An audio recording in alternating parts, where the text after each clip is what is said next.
collective investment schemes. These are potential funds or companies where you would invest or you place a sum of money or they charge you a fee for rather than depositing cash, because it's not a deposit account, it's an investment. What we're going to talk about is the different types of schemes, the advantages and disadvantages to investors, the type of products on offer, and why you do this as an individual investor. So, what do collective products offer? Well, they offer access to a whole range of different products for a small lump sum. And instead of individual investors doing all the work, doing all the research, facing all the transaction costs and stamp duty for buying individual shares, gives you access to that greater portfolio of a small fund. Obviously, a fee is charged. On this page, we have a link to the Morningstar website, which is not an endorsement, but it's a good source and good website to have a look at the range of different funds and collective investments available to you.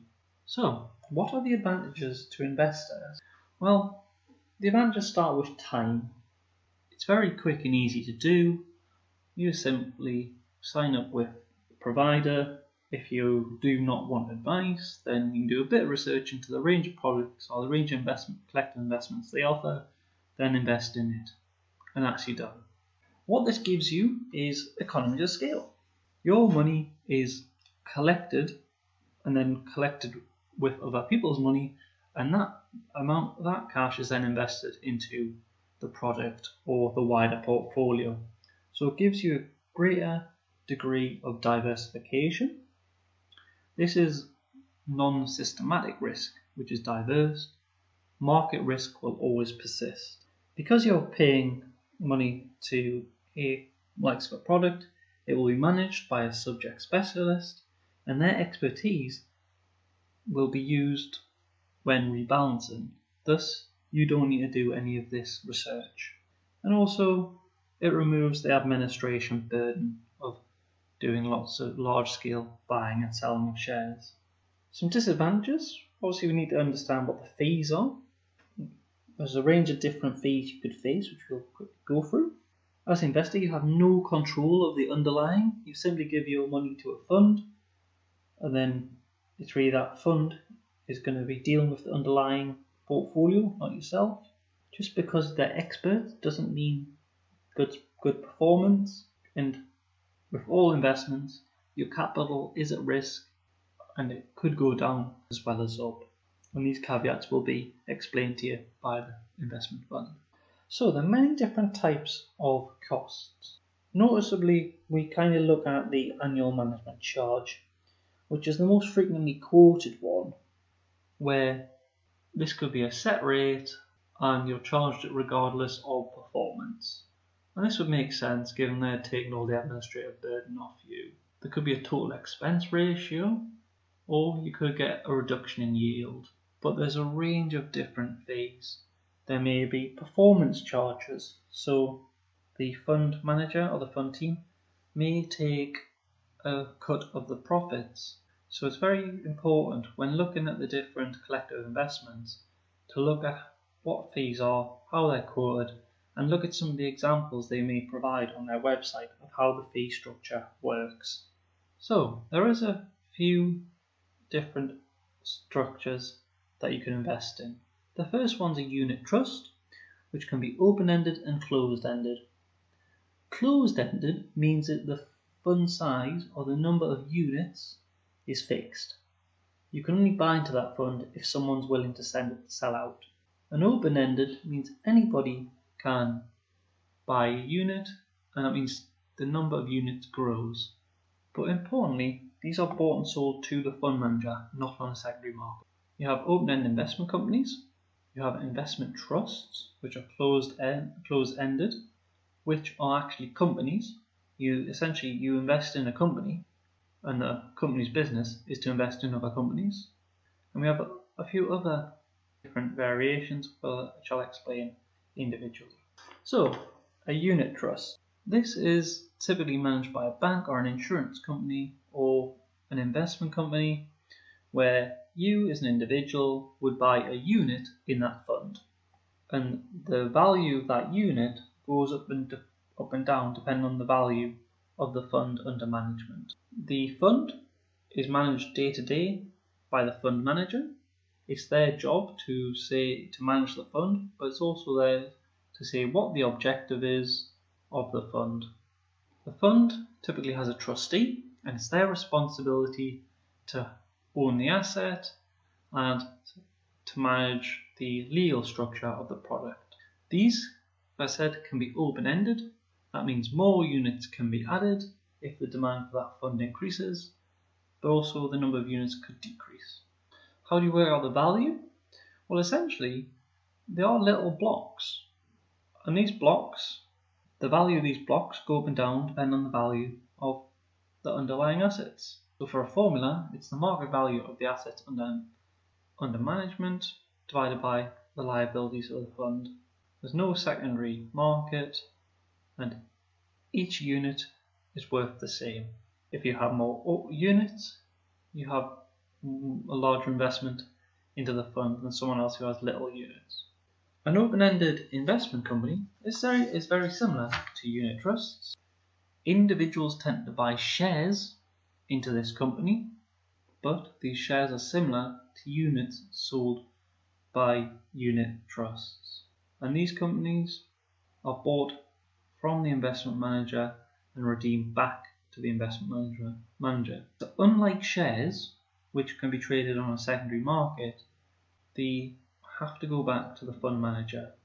Here is a breakdown of the two companies, which shows the similarities between them.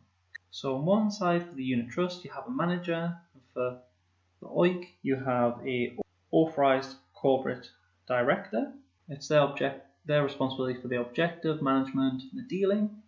On the other side, for a unit trust, you have trustees.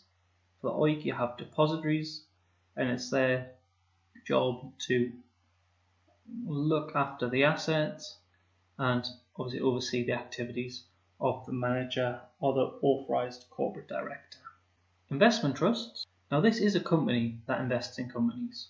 So essentially you're buying shares into a company that invests in companies. And this is like a share product. And because it is a company, then a company can borrow. So unlike previous ones, they can't, but an investment trust is just a business where you buy shares in it, and that business can go to the banks or whoever to borrow to invest in underlying assets. So the value of the share really depends on the value of the underlying investments, taking into account leverage. And the stock market will ultimately determine the price of it. But note that with shares, there's always a fixed number of shares. This does not grow. We have something known as split capital investment trusts, where you as the investor can decide on how you'd like your investment to pay out, whether that be in a zero dividend preference share, where you're not given any dividends. You mainly focus on capital gains here. You can mainly have an income share, where all you're interested in is receiving them dividends, or you can go for the capital, and you can just take advantage of the share price in the investment trust going up or down. Other different types, you have UCs, which are undertaking for collective investments in transferable securities, which refers to a series of European directives in EU law, gives it their definition. You have REITs, which are real estate investment trusts. Essentially, this is a very tax-way efficient of gaining access to the property market. Again, you just put your money into a REIT, all that money is added together, and that fund is then invested into property. So it gives you access to the property market with very little capital expenditure yourself. ETFs are the most popular, and these are exchange-traded funds where you don't have to pay stamp duty. These are traded on an exchange, just like you're buying and selling shares, but you're buying an ETF. The ETF, the value of the ETF goes up and down depending on the value of the underlying that ETF is invested in. Underneath you have some kind of French examples. The top one is an open-ended scheme established by a company, and the bottom is very similar to a unit trust but typically traded in likes of France and Luxembourg. Now the taxation is important. It's the holder of the unit, the investor, who is liable for the tax, not the fund. However, as an investor, some of your capital gains can be in a tax wrapper. Like in the UK, you could have a form of an ISA, stocks and shares ISA, where you're protected up to the current allowable amount. Right now in the UK, in April 2020, you can invest £20,000 into a stocks and shares ISA, but this can change when the UK government does its budget. Longer term, life insurance companies might offer different products like maximum investment plans, where you essentially put in a regular amount or an annual premium investment that will run for a length period of time, and over time, as you contribute more, this fund will grow, as well as the underlying may grow or go down. It's also later on, depending on the tax rules at the time, to make tax efficient withdrawals. Insurance companies might issue an investment bond, which is very similar to this, but you'd do a lump sum rather than an individual monthly or annual subscription. Endowments, these typically for the American market, and these are sold alongside mortgages, specifically interest-only mortgages. So you would take out an interest-only mortgage, but to pay the capital off at the end of the mortgage, you would potentially invest in an endowment where you'd put, let's say, a regular lump sum in, and the idea is at the end of your interest-only mortgage, that endowment is grown with your payments as well as market appreciation to pay off the mortgage. But ultimately these are risky, which we've seen during the 2008 and 2009 financial crisis. A large number of endowment policies, their values were severely wiped out. So when people went to pay off their interest-only mortgage at the end, endowments did not make the full capital mortgage.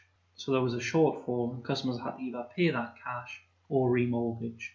We also have other things like offshore funds, which you may have read about.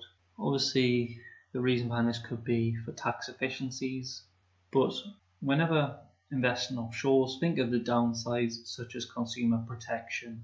If you invest in the likes of the UK, you're protected by the Financial Conduct Authority, and there's other schemes in place. However, if you invest offshore, you need to pay attention to what is the investor protection, if there's loss, who is liable for that, and under what jurisdiction any legal case would be administered. So, as an investor, what will you use to decide where you're going to invest?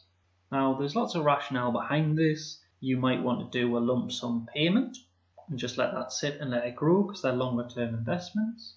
Or you might want to save in a regular monthly payment into the likes of stocks and shares ISA. And this will go on to something called pound cost averaging very shortly. But when you decide, are you investing in what you like? Are you looking at previous past performance? Now remember, past performance does not necessarily mean future gain. Are you following tips from people, which is herding behavior? Are you looking at the likes of what the credit rating agencies say regarding the types of funds, their risk? Or are you investing for preference or ethical reasons? Is your asset allocation based on a certain hobby? Is it based on a certain philosophy? Or you want to invest in kind of green alternatives? So there's a range of different reasons why investors will go into funds. Here's an example of your kind of pound cost averaging. What you can see, there's a monthly contribution of say £500, but the underlying, you can see in the price, is actually quite volatile. So originally it was £1, then it was £2, then it was £1 again, then it lowered, then it was back up to £1. So if you put a lump sum at the start of the year, then If you put 3,000 in at the start, you would have got 3,000 at £1. But what you can see here, you essentially put accrued £3,000 over the space of 6 months, and then you can work out what the average cost per unit is by dividing the number of units bought by contribution. So essentially, throughout the full period, you spent £1.14 per unit. Now obviously at the start, if you just put 3,000 for £1, of course that would have been cheaper, but you might have not had access to put a lump sum in. So as you accrue your investment, you can see the average cost here is £1.14. So what type of funds are available? On Bloomberg, in the FSRC function, this gives you access to a range of different funds to explore. Typically, they're broken into 4 kind of classifications. You have money market funds, which are invest in short-term products, bonds, which are focused on income, equity, which are focused on shares, and you have balanced, which tends to be a blend of bonds and equity funds. All the information and the objectives of each fund are documented in the fund brochure. I've got an example of this I'll show you shortly, and it's the fund manager who sets the objective. So money market funds, this is where the underlying would be the likes of commercial papers, T-bills, repurchase agreements. These tend to be quite low risk. Their capital gains tends to be rather small, given the investment is short term, and money market conventions mean the interest rates paid on these products are very small. Here is an example of the Goldman Sachs fund into liquid reserves, in other words, short-term products. And what you can see, the return in the graph, okay, it's very positive, but it is only 0.35% in this example. If we look into this fund a bit further, we can see what it actually invests in. So it gives you a breakdown of, it tends to be UK government debt and money market products issued via UK, French and American financial institutions. Top asset allocation, these are typically classed as cash or other because they're very highly liquid, and only 5% is in kind of the government debt. So bond funds, these are for investors that are just interested in kind of income rather than capital gains, because the capital gains of these funds and capital gains of bonds are not as volatile as the likes of shares. So you'd invest in a bond fund if you're really interested in receiving interest income payments and letting that accrue over time.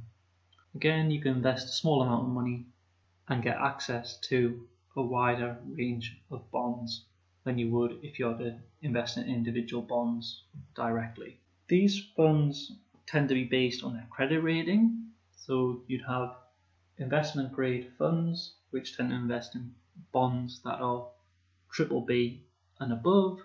If you're investing in a junk bond fund, then that would typically be BB and lower credit rating on the underlying investments. Also, you can have treasury bonds portfolios, or is it corporate bond portfolios? Does it invest in bonds with short periods, long-term periods? So there's a range of different characteristics that bond funds can have. Even when you look at corporate bond funds, is that UK corporate bonds? Is that American corporate bonds? So it can also vary via geographical means as well. Here's an example of the Schuldner's high yield bonds. So this tends to be your more risky bonds when you see the word high yielding. So they might have a lower credit rating. If you have a look at the top holding, you can see because it's meant to be high yielding, the majority of them are 93% on corporate bonds, and you can see the kind of coupon payments that some of these bonds have. This one here is up at 11%, so you can imagine that bond has probably got a very low credit rating, and the geography is very varied. Within equity, this is also scope for a range of different investments. Essentially, there's a fund to suit any person's need. You can invest in big companies, you have big trackers, you might invest in growth companies, counter-cyclical companies, value, where very small, undervalued companies, aggressive, where it really looks at the AIM market, SRI, socially responsible. There's a whole host of different examples within equities that you can imagine. They could be internationally diverse, they could be very niche, so could focus on the Norwegian oil sector.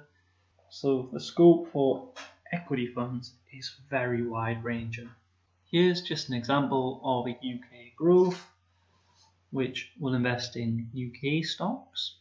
If we look at the top holdings, what you can notice is it tends to be your large companies from the FTSE 100 here, and the funds typically hold a little bit left in cash, and this is really for liquidity purposes if someone wants to sell a unit back to the fund.